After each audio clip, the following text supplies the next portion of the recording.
bodega.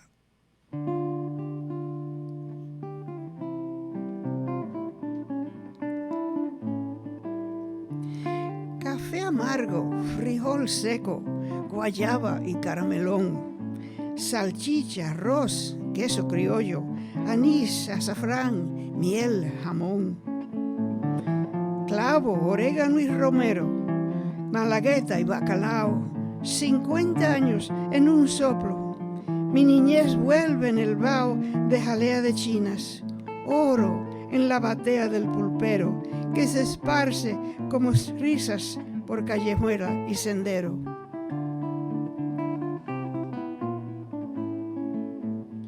Bitter coffee, musty beans, caramel and guava jam, rice and sausage, nippy cheese, saffron, anise, honey, ham, rosemary, oregano, clove, allspice, and bacalao. 50 years have blown away. Childhood falls around me now. Childhood in another place with a tang of orange sweets golden on the vendor's tray, drifts like laughter through the streets. Los recuerdos son hilazas, me tejen de lo que son café amargo, frijol seco, guayaba y caramelón. Memory is filament, weaving what I am. Bitter coffee, musty beans, caramel and guava jam.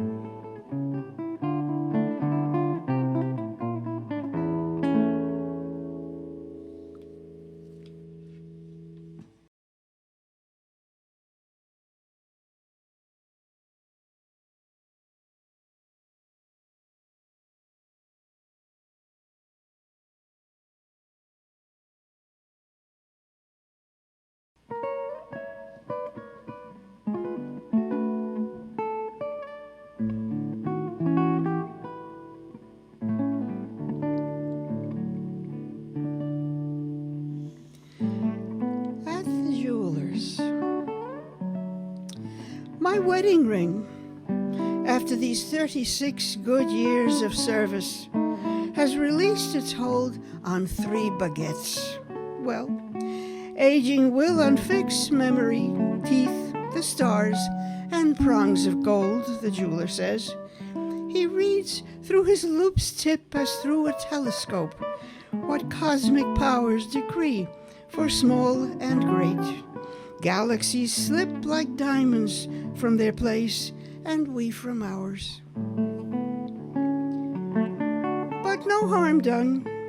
Marriage is hardy stuff, designed to shine with use and bend with stress, and should endure, tempered with care enough, a full 2 lifetimes, not a minute less, and where, for ornament itself alone, should every ring on earth lose every stone.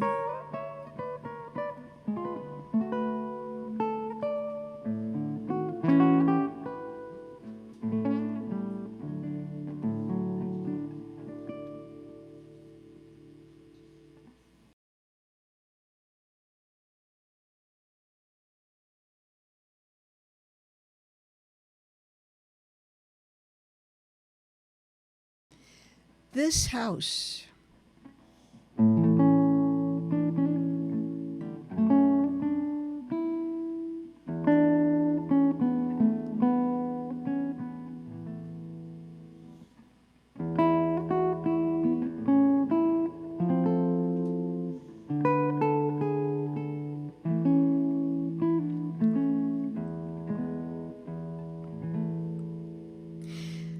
This house is a fallow field at season's close, where clay and stones are rife, but nothing grows. A graveyard of work begun and tools untended, since all your joyful labor abruptly ended. What breath can reawaken, what pulse restart the beat that once was steady in its lost heart? This house is an old instrument, no longer played, but loud with silent echoes, music we made.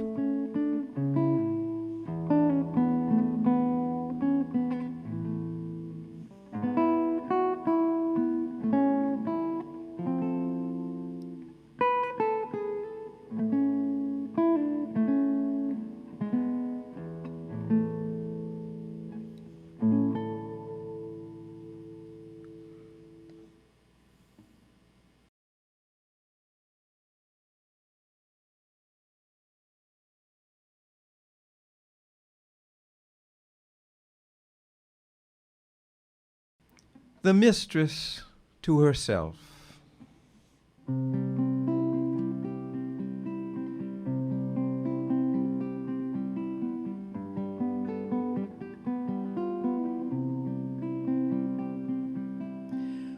While I am held more tenderly than I've been held by other men, he does not say a word to me that he might not take back again. He'll keep me on a pedestal until he puts me on the shelf, so I can either wait to fall or I can come down by myself. I don't know whether to be sad by holding on or letting go. A little love is what I had. It did not seem a little, though.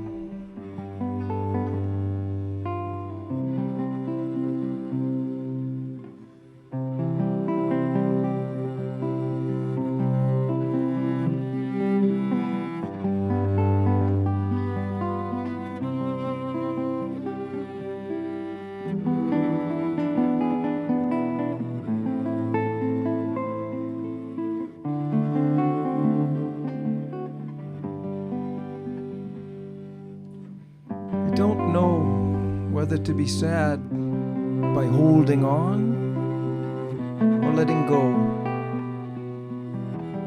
A little love is what I had.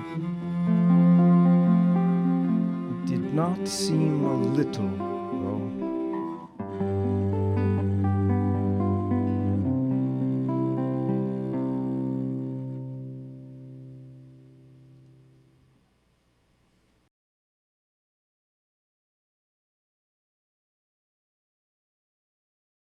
After the quarrel.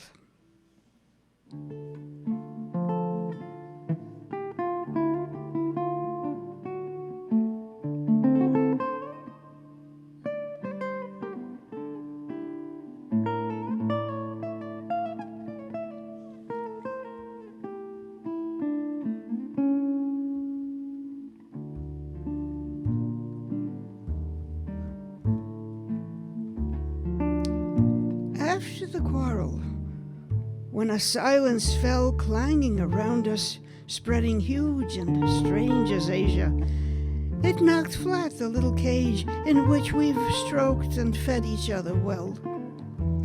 Bowls of fresh fruit, pictures and nails and walls all blew away to a horizon round as mid-ocean, roaring with no sound.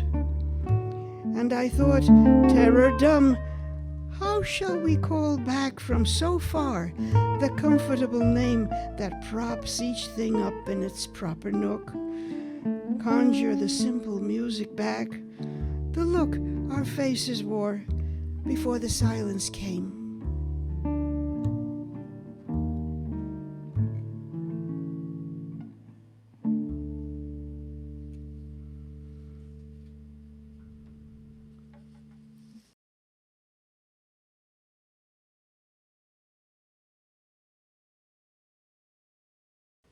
Hearing again after a lapse of years.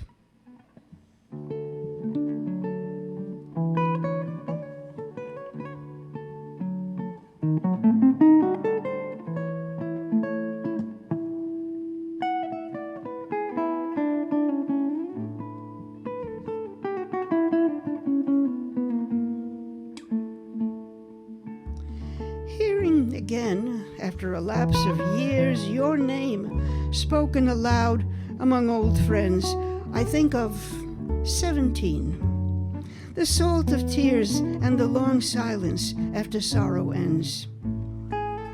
Whether you've grown to joy or gone to seed, middle age taming your long Viking bones, still dreaming dreams or settling for mere deed, down to one life or none, are all unknown. A wild turn taken or a fair road missed? How shall I think of you after so long? We promised all we were, but never kissed. And now it hardly matters right or wrong. But once you said, whatever else we do, we will remember this. And that was true.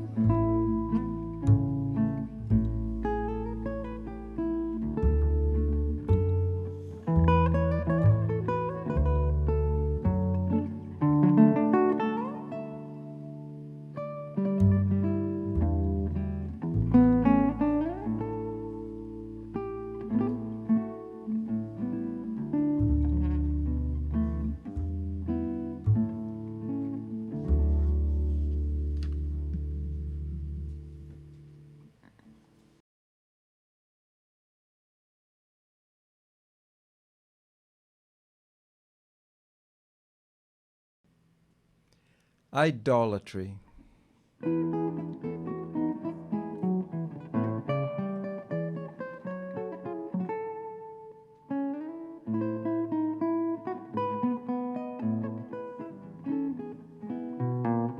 Though granted I'll see you but seldom, if ever, should that deter love which is blind? I'd sooner embrace an ethereal form than many a solider kind. For if you surrendered your heart altogether, then life wouldn't be as serene. I'd likely surrender my head altogether. I'm wary of that guillotine. Events disallow us from sharing our lives. In any event, I don't mind. I've come to prefer my impossible love to any reciprocal kind. I suffer in love, and I suffer without. I suffer the least in between. So rather than serve an unmerciful God, I kneel to a slight figurine.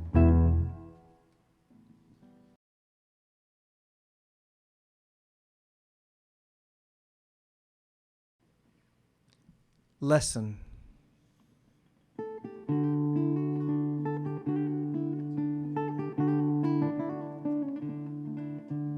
Wind, let me teach you to make a winter evening. First wash the sky, suspend it above my neighbor's roof, secure it with early stars.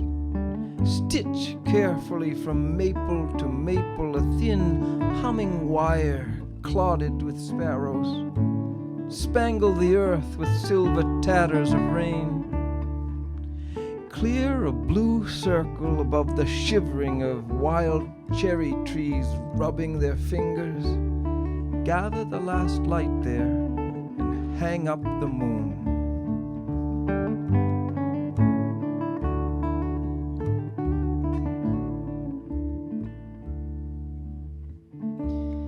Viento, permite que te enseñe a hacer una noche de invierno. Lavar el cielo, colgarlo sobre el techo vecino con las estrellas frescas. Coser los arces con un hilo zumbando con su carga de gorriones. Con jirones de lluvia, regar charcos de plata. Abrir un círculo azul sobre el tiritar de los cerezos. Juntar la última luz y colgar la luna.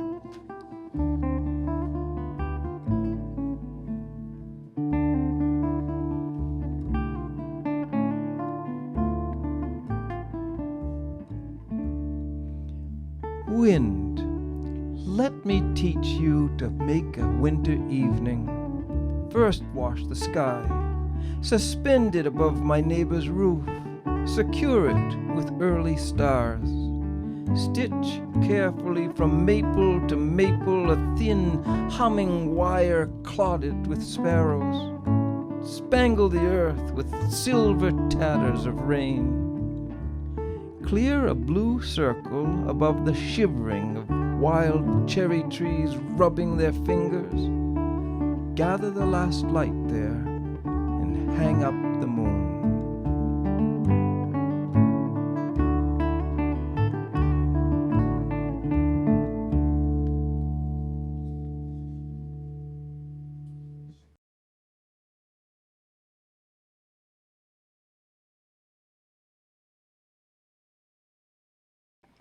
At the city cemetery. Because I never knew the earth firsthand, I hadn't time for it, you understand. It's quite as though I'm foreign to this land, but that's not so. I've settled here for good. Its time itself has made that understood. I wouldn't up and leave here if I could. Too late I came to know a sense of place, the way that roots and tendrils interlace, the moisture of the night against my face. And now I feel the soaking rains of spring. Too late I feel the impetus to sing. Now I feel a part of everything.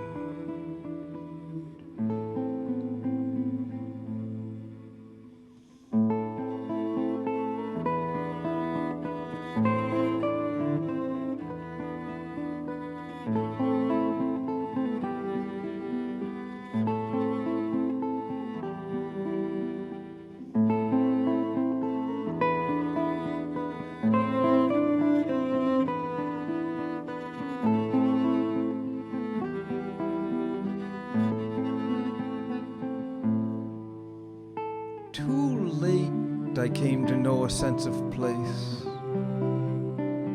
the way that roots and tendrils interlace, the moisture of the night against my face. And now I feel the soaking rains of spring. Too late I feel the impetus to sing. Now I feel a part of everything.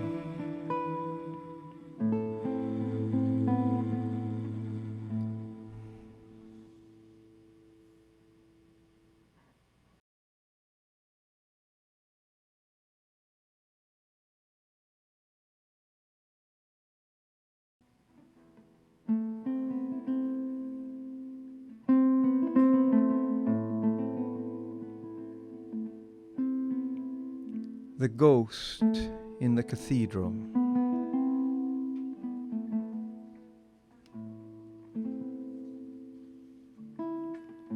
I am that daughter of the Church of the Holy Trinity, known as the nun who lost a child. I walk the balcony, cloaked in my habit's heavy folds, and cannot, will not rest as long as moldering silence holds the child torn from my breast.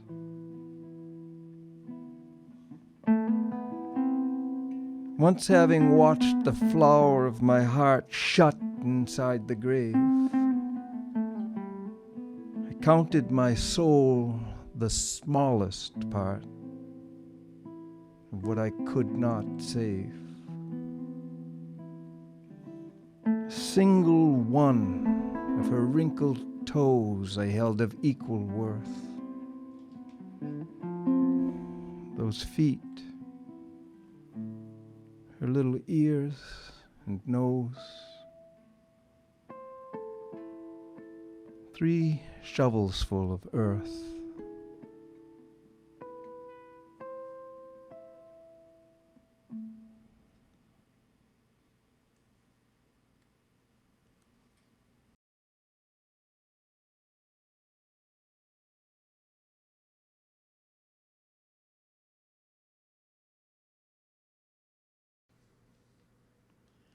A Song for Lazarus by David Berman.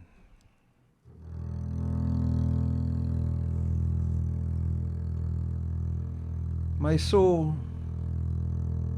where have you been these many days? My eyes were closed in dreamless sleep. I woke, and all the sleepy town arose and spoke of wonder, till the air was set ablaze with flaming talk and change.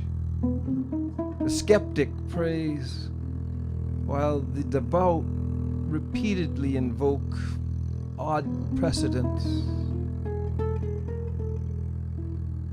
The ordinary folk would like to ask, I see it in their gaze, what happened?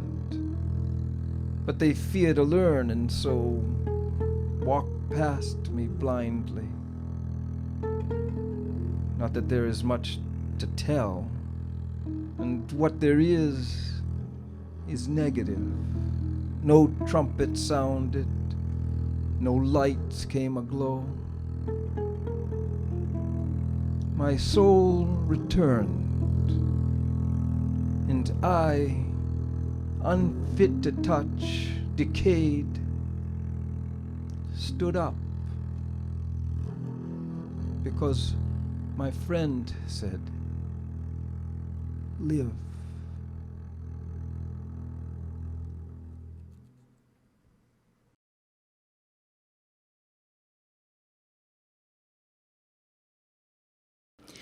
Visiting Day.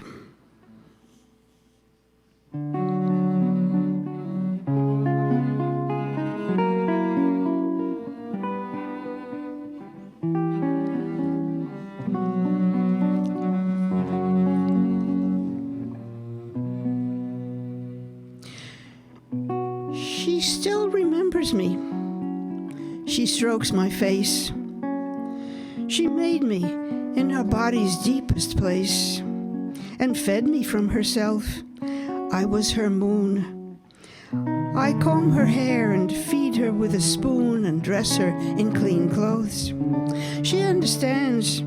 She pats her empty purse with eager hands and walks about the grounds with me. She knows but cannot always say, this is a rose. The words she taught me are the shapes I see. Because she spoke the sun, it came to be. She called me out of nothing, and I came. Will I still be when she forgets my name?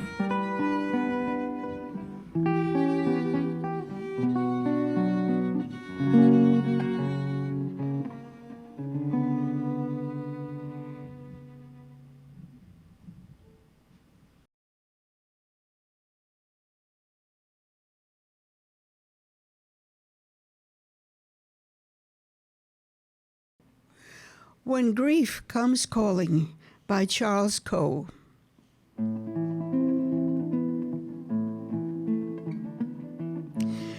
Grief waits patiently for the phone to ring, to bring the late night news that can't be borne but must be borne.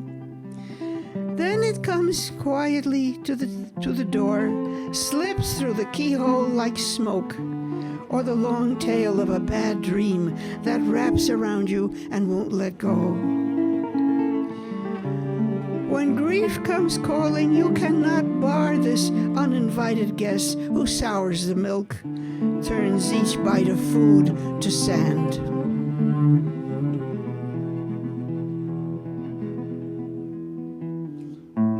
But in time, small pleasures begin their slow, tiptoed return. The sound of dry leaves dancing on the wind, or the smell of baking bread.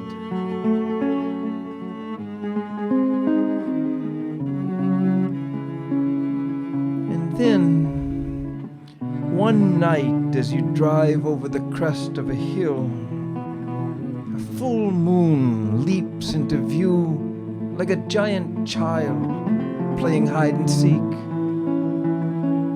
And in that moment of surprise and wonder, you enter a new land where grief still resides, but no longer rules.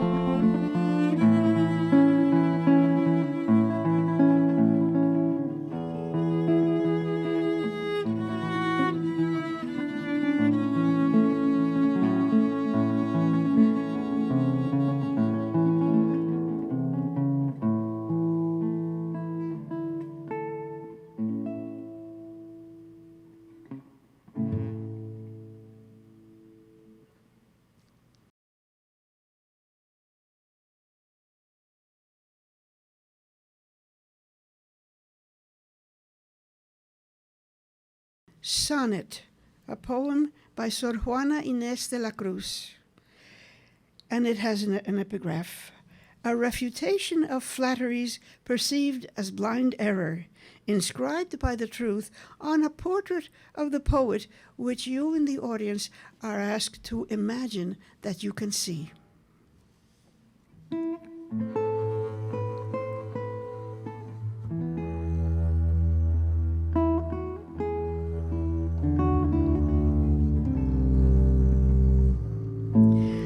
This that you see, this brightly hued pretense, here by the grace of art rendered appealing, through specious feats of colorful deceiving, is cleverly deployed to cheat the sense.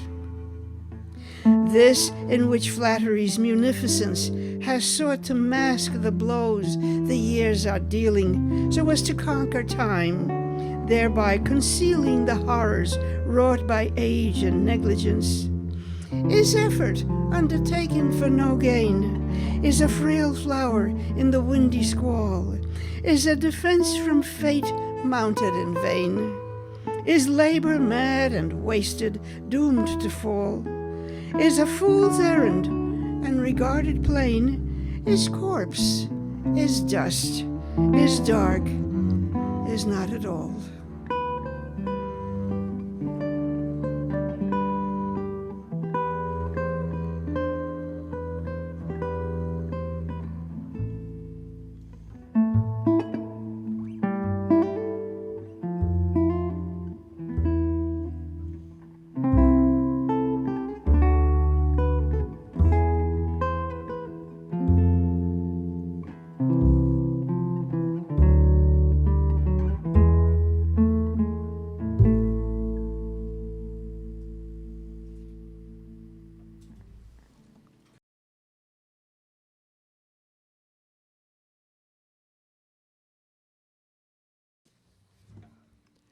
Waking up.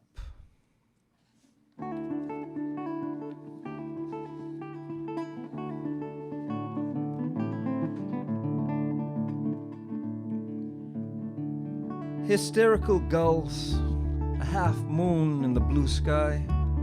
Get over it.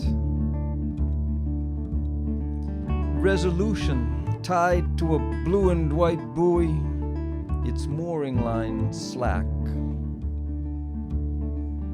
Fishing boats follow the bright trail the rising sun blazes out to sea.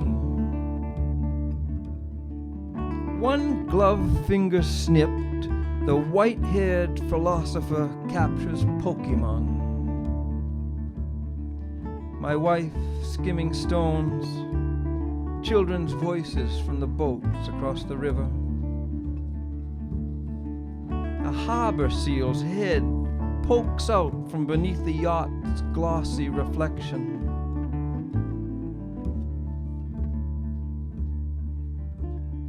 Those fucking squirrels don't see us till the small one who's on top gets off. The cat paws the screen. Outside, the magnolia boughs weighted with waxwings. Leaping the stone wall, a deer, then a dog barking 4 paws off the ground. Steeple on a hill, congregation of tall masts sheltering below. What kind of incense burns in these cool rooms beneath the flowering linden? Raindrops on the pond. That girl never says a word. She must be counting.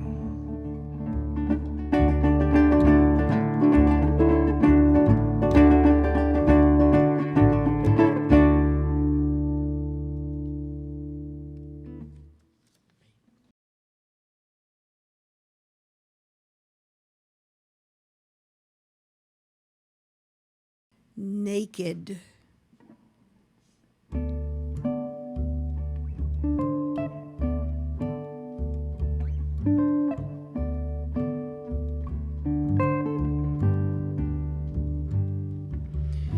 Naked, my father said, waving a hand that swept aside the audience in the hall.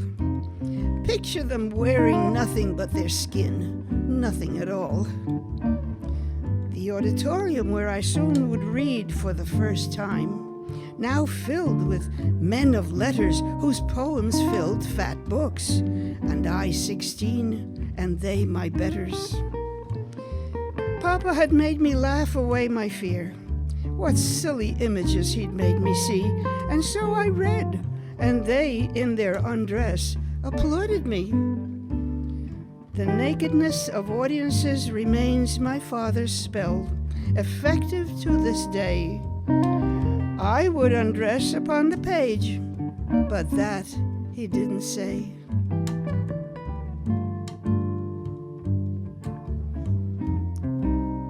I would undress upon the page, but that he didn't say.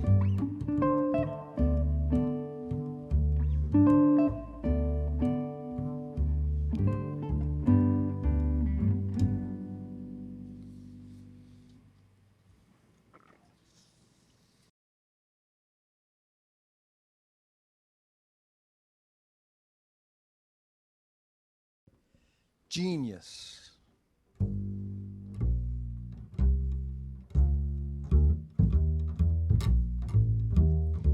So I go out to get the mail at 1 o'clock. Always 1 o'clock, because it's such a disappointment getting there before the postman does to find the mailbox empty, coupled with the everyday discouragement of not receiving word from the MacArthur people telling me I'm one of this year's geniuses in waiting. And what is there for me today? A postcard made to look like an antique.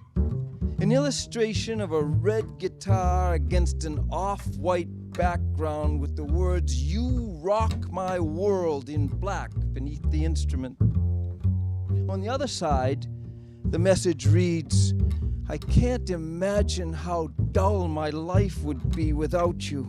I love you." I feel afraid at first. The postcard isn't signed. Is this some complication wrestling to the ground my happy, simple notion of my life? Will Gina be upset? Only then I realize that Gina sent the card herself. And still I don't believe it. Her life would not be dull without me. She'd flash that smile in passing. Some man would buy a derby hat to wear next time he ordered coffee at her shop. Invite her down to stroll along the wharves and out along a rope plank bridge to board his yacht just in from Oriental Gardens. Not the Chinese restaurant, an Asian arboretum planted near a Taoist temple nearly halfway around the globe, where it is nighttime when it's daytime here, and everything's the opposite of what you might expect, so there's no boredom possible.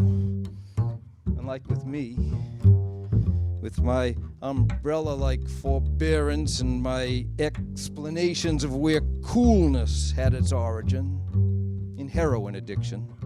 Because those jazzmen like Chet Baker felt so chilly all the time and had to wear a sweater in the summer even.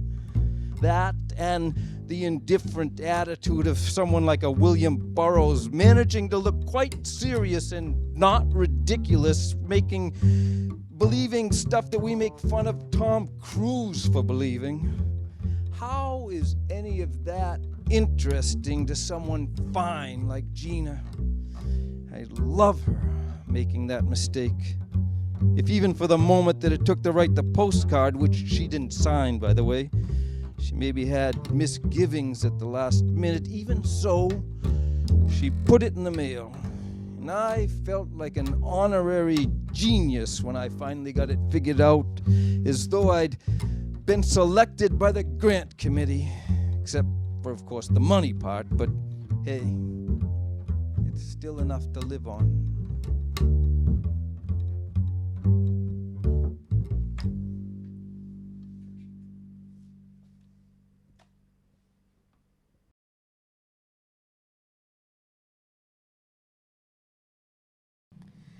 Red shoes.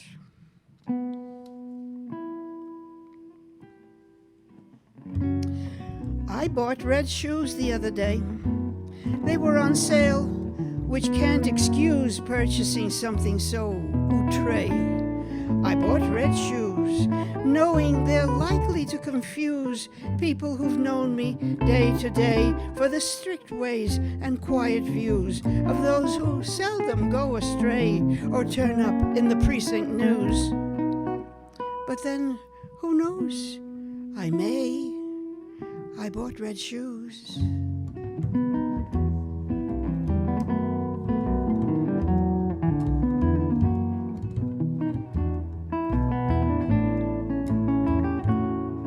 But then again, who knows? I may. I bought red shoes.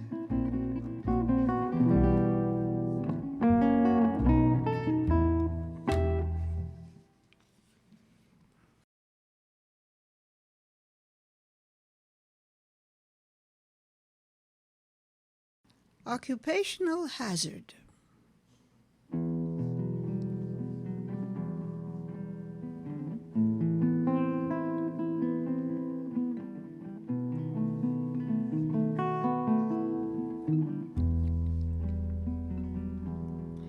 You may hide out in prose as others do when circumstances say it's time to lie, but what you sing is certain to be true. I've known that all my life. It's nothing new. A poem tells it straight. I don't know why. It will not watch your back as prose can do, or be a mask to speak around or through, or script an alibi. Don't even try, since what it sings is never less than true. Prose thinks before it speaks, plans how to sue, dazzle, amaze, amuse, evade, deny. Unlike this song, it knows just what to do. These very lines won't lift a finger to dress themselves with more than truth can buy. Sing, and against your will, you'll sing it true. I sing you this because it's meant for you, and I would have your trust until I die. Yes, I can trim my prose, it's what we do. But what I sing, believe, you know that's true.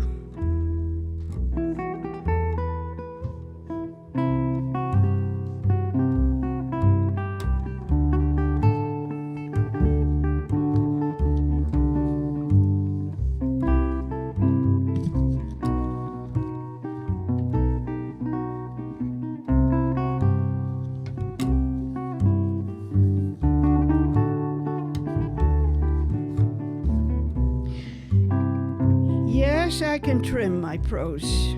It's what we do. But what I sing, believe, you know that's true.